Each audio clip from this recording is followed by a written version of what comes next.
Well, Welcome back. here we are again. Yeah, and boy, I'll tell you, we were looking through our list and we have so many things we want to tell you people about and all the wonderful things we've been through. I know. It's hard picking particular things.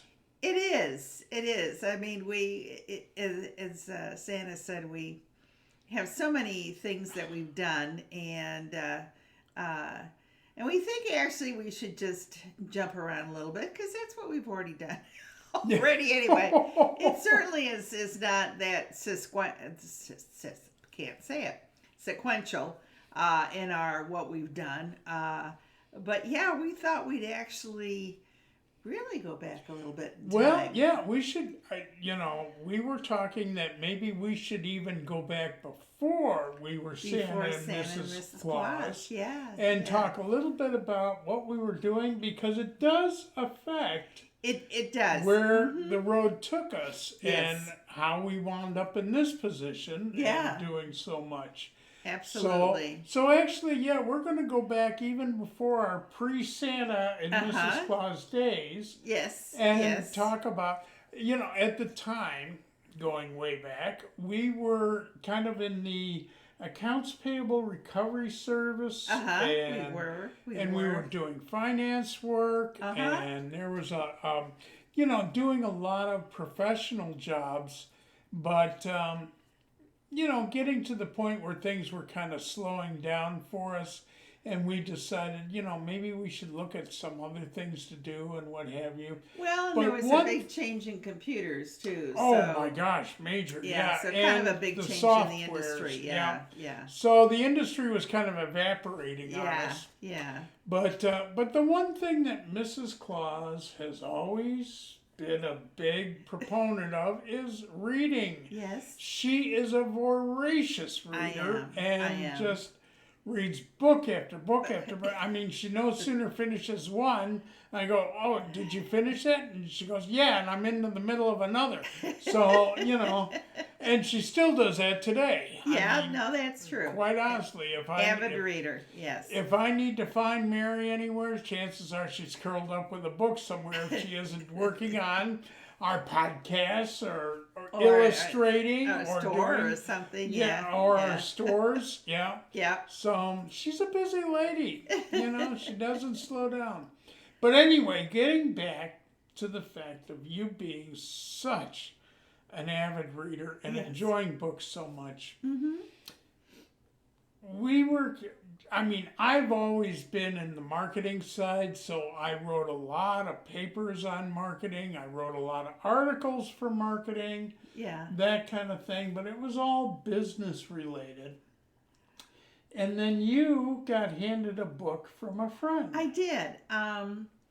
It was just a simple little book. It was called Gracie, and it was a story about I believe a Great deaf Dane. Great Dane. Yeah.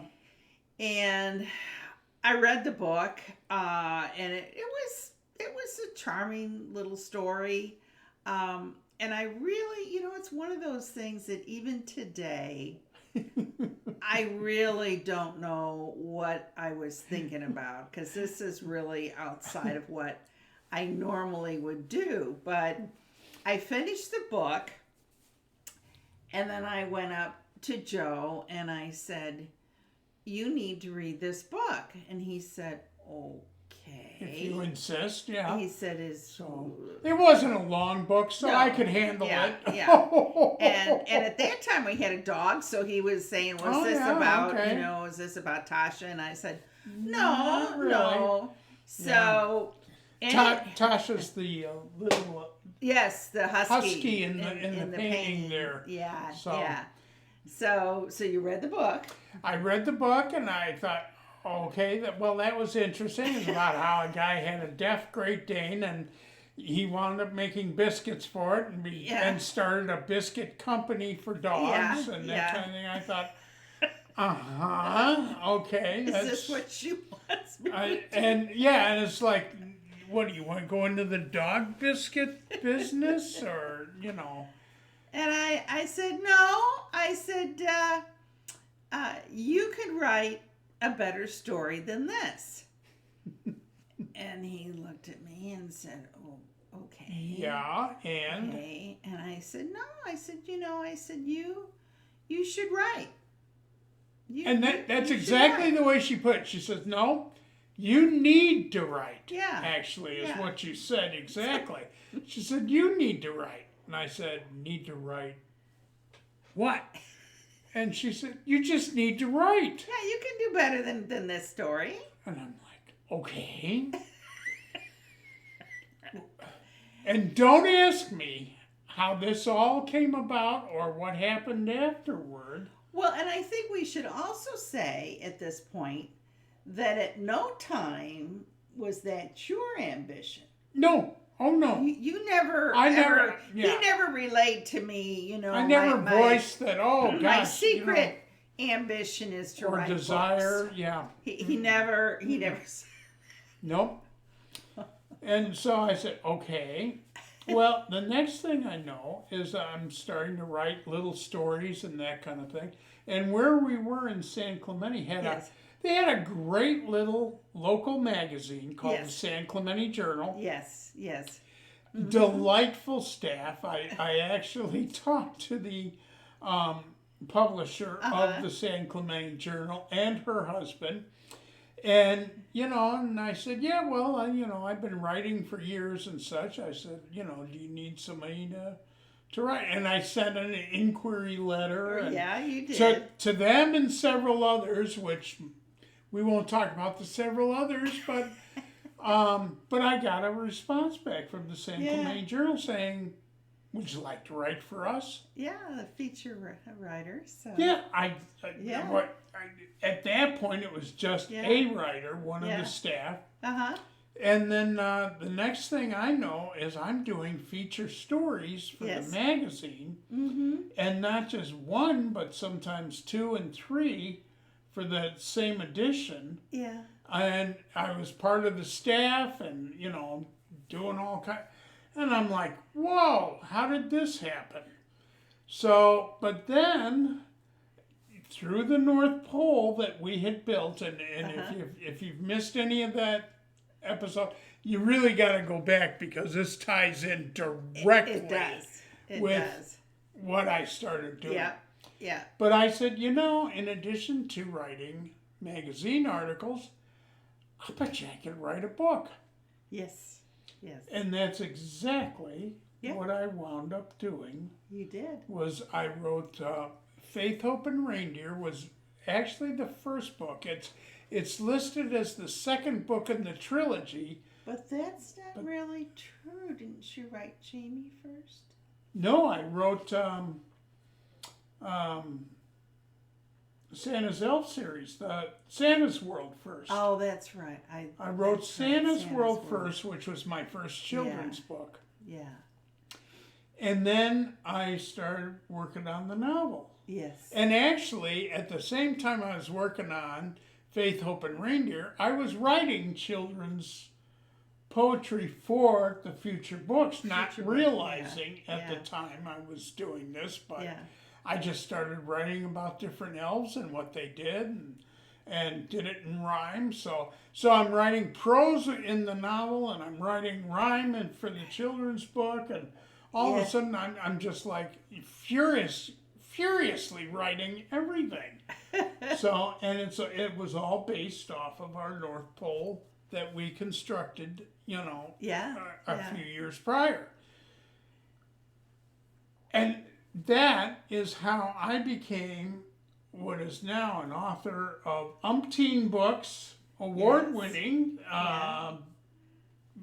with several of them, a children's author, and later, and we're going to do a different episode on this one, because the same thing that she did to me, several years later, I turned around and did it back to her and made her an illustrator, which she had never even thought about. But we'll talk about that because it's a funny story how that came about. Yeah. But actually that is kind of the way that all came around. And I guess really, again, it is true. Sometimes from a little germ of an idea, and even, like I said, even to this day, I wonder why I went and said, because that's not normally me. I don't just go up to him and certainly not tell him what to do. And of course, it was such an odd, it's not like he was writing, at that point in time. But it is a good demonstration of sometimes you need to listen to those little voices, which is all I can think of. What came to me is once I read that book on Gracie, and then I suggested him to read that. But it was a little tiny German of an idea. And whether you want to say it was God or the universe or whatever, but something spurred both of us, apparently. First her, then me. Well, because he trusted me to, when I said that. You really think so? It's like, I've never written anything professionally, but, No. Of course, I hadn't been a professional Santa at that point either. So, goodness only knows where all these things will take you if you listen to those voices. Yeah. And I have thoroughly enjoyed being an author. I've had some personal issues. Sometimes I want to be an author. Sometimes I want to be a professional Santa. Or sometimes I want to try and mingle the two together. Yeah, we cross borders on that a lot, actually. And I'm even looking, even today, I'll get into this later, but I was looking at something else today going, do I really want to give that up? But that's for another story.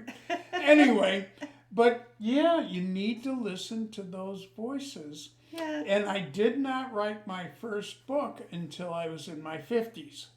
Yeah, that is true. And I graduated college a long time before that and was in the marketing field for years before I ever even decided to start writing because of her. Yeah. But it's kind of fun. And, the books that I've written, I'm very proud of. Yes. I'm very proud. I have gotten some unbelievably wonderful comments, and God bless you all that have read them and, spurred me on to do more and that kind of thing. And I don't think I'm done yet. But no, and it really, and it has very much coincided with our journey as Santa and Mrs. Claus, because the books, especially in fact, the majority of books really have to do with a Christmas theme, and the children's books for sure.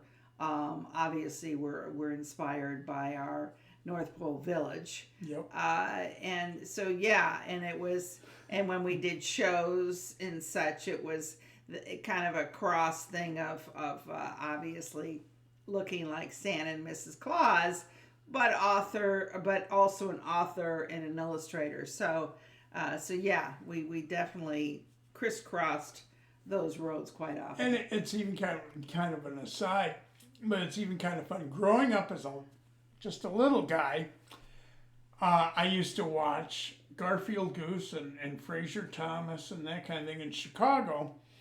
And they had, every Christmas, they came out with two very special things. One was Susie Snowflake, and the other was Hard Rock, Coco, and Joe.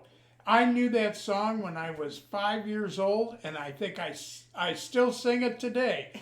But anyway, and it's kind of funny how some things do affect you. Yeah. Because my first elf was named Jamie Hard Rock. Yeah. And then I came out with another poem, which we haven't got a book out yet, but it's in the works. Someday you'll see it. and it's Cocoa Nice and Hot. Yeah. And of course, Joe. So there's the Hard Rock Cocoa and Joe. Yeah. Even from when he was little, yeah. long ago and far away. Mm-hmm. So, but things will affect you, and you should always go with that gut feeling of yours, and you never know where that road might take you. So, that's true. That's true. Some interesting things. Yeah. Well.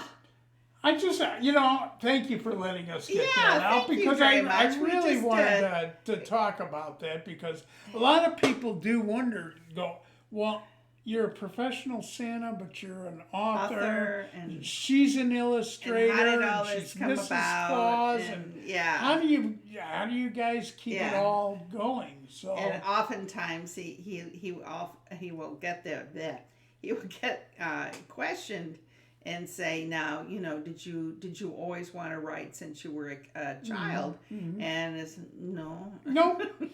Hadn't thought about it, actually. Thank you. No. Not until she came up and said, you can write better than this. So, no offense to the Grace book, the Gracie book. It was a cute story, but it was like, okay, yeah. Yeah. So, and I thought, well, if that's published, maybe I could get published. So, well, anyway, so that's our story on how I became a writer. Yes. Now, we will delve into some of those books and such later. And again, wait till you hear her story, how she became an illustrator. You're going to go, payback? See, yeah, that's true. That's true. That's true. So, but thank you for joining us again for another podcast. This was fun. Yeah, behind the scenes with Santa and Mrs. Claus. Going way back behind. Yeah, way back behind the scenes. Set the Wayback Machine for So, and keep up with us. And if you have any questions, by all means, please ask. I'd be happy to answer them. And maybe this answered a couple of things that you were wondering about. So, but please contact us at thenorthpolepress.com. That's right. And our emails are there. You can email either Mrs. Claus or myself. And also, we do our podcast for those that may be joining us for the first time. We do twice a month on the 10th and the 24th. Yep, and look forward to it every time. Yeah. So thank you again for joining us, and we'll see you again next time. Bye-bye. Bye-bye.